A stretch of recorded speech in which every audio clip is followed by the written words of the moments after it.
Capital Gujarat ન્યૂઝમાં આપનું સ્વાગત છે। વડોદરાના સમા સ્પોર્ટ્સ કોમ્પ્લેક્સ ખાતે 12મા આંતરરાષ્ટ્રીય યોગ દિવસની કરાઈ ભવ્ય ઉજવણી। ગુજરાત રાજ્ય યોગ બોર્ડ અને વડોદરા મહાનગરપાલિકાના સંયુક્ત ઉપક્રમે આજે શહેરના સમા સ્પોર્ટ્સ કોમ્પ્લેક્સ ખાતે 12મા આંતરરાષ્ટ્રીય યોગ દિવસની ભવ્ય ઉજવણી કરવામાં આવી હતી।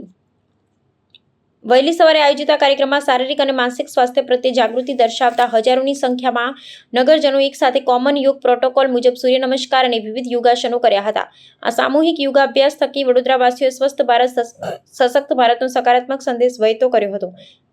આ વિશેષ સમારોહમાં રાજ્યના કેબિનેટ મંત્રી જીતુભાઈ વાઘાણી અને વિધાનસભા મુખ્ય દંડક બાળકૃષ્ણભાઈ શુક્લ વિશે અતિથિ તરીકે ઉપસ્થિત રહ્યા હતા।